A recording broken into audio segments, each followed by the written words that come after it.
करोडो रामभक्तांचे स्वप्न पंतप्रधान मोदींनी साकार केले। मुख्यमंत्री एकनाथ शिंदेच्या उपस्थितीत श्रीराम अक्षत मंगल कलश यात्रेला प्रारंभ। अयोध्येत श्रीराम मंदिर व्हावे हे प्रत्येकाचं स्वप्न होतं। अशा देशातील करोडो रामभक्तांचे स्वप्न पंतप्रधान नरेंद्र मोदींनी साकार केलं आहे। अयोध्येतील श्रीराम मंदिराच्या प्राणप्रतिष्ठा समारंभासाठी विश्व हिंदू परिषदेच्या माध्यमातून घरोघरी अक्षता पोहोचवण्याचं काम करण्यात येत आहे, अशी माहिती मुख्यमंत्री एकनाथ शिंदे यांनी दिली। रविवारी दुपारी गडकरी रंगायतन ते कोपिनेश्वर मंदिर या मार्गावर मुख्यमंत्री एकनाथ शिंदे यांच्या उपस्थितीमध्ये श्रीराम अक्षत मंगल कलश यात्रेला प्रारंभ झाला। त्यावेळी माध्यमांशी मुख्यमंत्र्यांनी संवाद साधला। या यात्रेमध्ये मुख्यमंत्री शिंदे यांच्यासह आमदार प्रताप सरनाईक, आमदार निरंजन डावखरे, माजी महापौर नरेश मस्के तसेच भाजपा आणि शिवसेना शिंदे गटासह विश्व हिंदू परिषदेचे पदाधिकारी जय श्रीरामच्या जयघोषात मोठ्या प्रमाणामध्ये सहभागी झाले होते।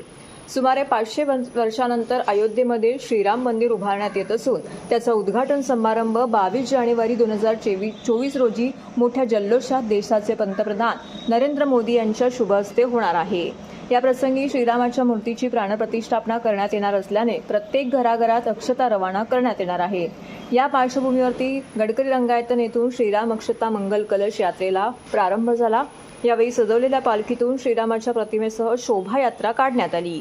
मुख्यमंत्री एकनाथ शिंदे हे देखील या पालखीचे भोई बनले होते।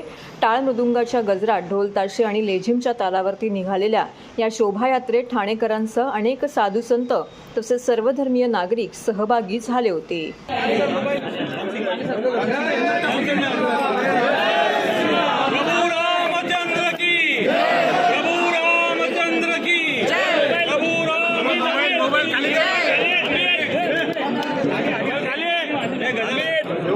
अक्षत कलश यात्रा आज ठाण्यामध्ये संपन्न झाली।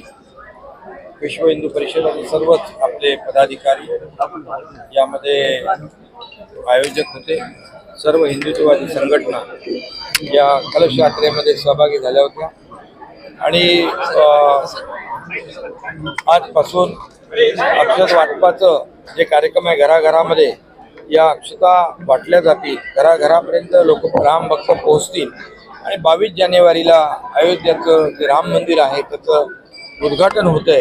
रामलल्लाचं दर्शनासाठी सगळेच आतुर झालेले आहेत आणि त्यामुळे या देशभरामध्ये एक वेगळी लाट निर्माण झालेली आहे। राम भक्त, करोडो राम भक्त जे आहेत, हिंदुत्व सम्राट बाळासाहेब ठाकरे आहेत, त्यांचंही स्वप्न होतं की अयोध्येमध्ये राम मंदिर व्हावं आणि करोडो राम भक्तांचं स्वप्न आदरणीय देशाचे प्रधानमंत्री मोदी साहेबांनी पूर्ण केलं। त्याबद्दल मी मनापासून त्यांचं अभिनंदन करतो।